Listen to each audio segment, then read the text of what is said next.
Welcome back to Reading with Fern. Our next book is The Sign of the Beaver, written by Elizabeth George Speare. You can see right here, it looks like some bookworms got my dust jacket. So this book is dedicated to William and Michael. Fun fact, I have a brother named William and a brother named Michael. Chapter 1. Matt stood at the edge of the clearing for some time after his father had gone out of sight among the trees. There was just a chance that his father might turn back, that perhaps he had forgotten something or had some last word of advice. This was one time Matt reckoned he wouldn't mind the advice, no matter how many times he had heard it before. But finally he had to admit that this was not going to happen. His father had really gone. He was alone, with miles of wilderness stretching on every side. He turned and looked back at the log house. It was a fair house, he thought. His mother would have no cause to be ashamed of it. He had helped to build every inch of it.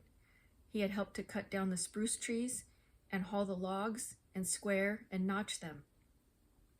He had stood at one end of every log and raised it, one on top of the other, fitting the notched ends together as snugly as though they had grown that way. He had climbed the roof to fasten down the cedar splints with long poles and dragged up pine boughs to cover them. Behind the cabin were the mounds of corn he had helped to plant, the green blades already shooting up, and the pumpkin vines just showing between the stumps of trees. If only it were not so quiet. He had been alone before. His father had often gone into the forest to hunt for hours on end. Even when he was there, he was not much of a talker. Sometimes they had worked side by side through a whole morning without his speaking a single word. But this silence was different. It coiled around Matt and reached into his stomach to settle there in a hard knot. He knew it was high time his father was starting back. This was part of the plan that the family had worked out together in the long winter of 1768, sitting by lamplight around the pine table back in Massachusetts. His father had spread out the surveyor's map and traced the boundaries of the land he had purchased in Maine territory. They would be the first settlers in a new township. In the spring, when the ice melted, Matt and his father would travel north. They would take passage on a ship to the settlement of the mouth of the Penobscot River. There they would find some man with a boat to take them up the river, and then on up a smaller river that branched off from it, many days' distance from the settlement. Finally, they would strike out on foot into the forest and claim their own plot of land. They would clear a patch of ground, build a cabin, and plant some corn. In the summer, his father would go back to Massachusetts to fetch his mother and sister and the new baby, who would be born while they were gone. Matt would stay behind and guard the cabin and the corn patch. It hadn't been quite so easy as it had sounded back in their house in Quincy. Matt had had to get used to going to sleep at night with every muscle in his body aching. But the log house was finished. It had only one room. Before winter, they would add a loft for him and his sister to sleep in. Inside, there were shelves along one wall and a sturdy puncheon table with 2 stools.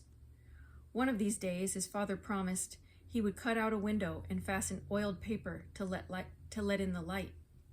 Someday the paper would be replaced with real glass. Against the wall was a chimney of smaller logs, daubed and lined with clay from the creek. This, too, was a temporary structure. Over and over, his father had warned Matt that it wasn't as safe as a stone chimney and that he had to watch out for flying sparks. He needn't fear. After all the work of building this house, Matt wasn't going to let it burn down about his ears. 6 weeks, his father had said that morning, maybe 7, hard to reckon exactly. With your ma and sister, we'll have slow going, especially with the new little one.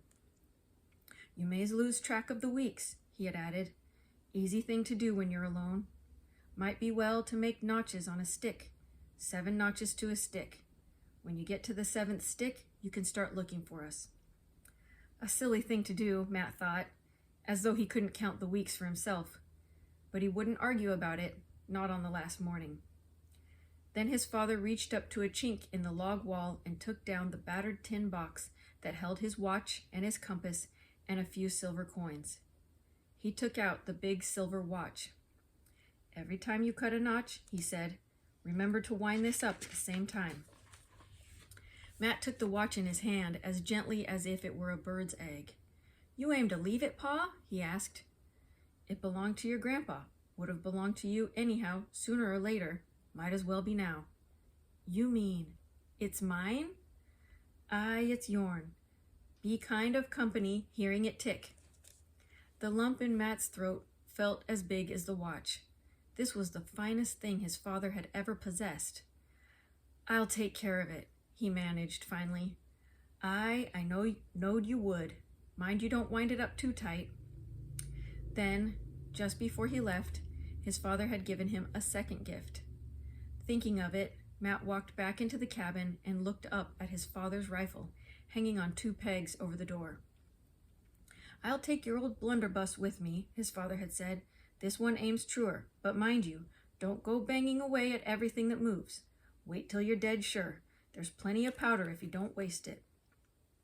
It was the first sign he had given that he felt uneasy about leaving Matt here alone. Matt wished now that he could have said something to reassure his father, instead of standing there tongue-tied. But if he had the chance again, he knew he wouldn't do any better. They just weren't a family to put things into words. He reached up and took down the rifle. It was lighter than his old matchlock, the one his father had carried away with him in exchange. This was a fine piece, the walnut stock as smooth and shining as his mother's silk dress. It was a mite long, but it had a good balance. With this gun, he wouldn't need to waste powder, so it wouldn't hurt to take one shot right now, just to try the feel of it. He knew his father always kept that rifle as clean as a new polished spoon, but because he enjoyed handling it, Matt poked about in the touch hole with the metal pick.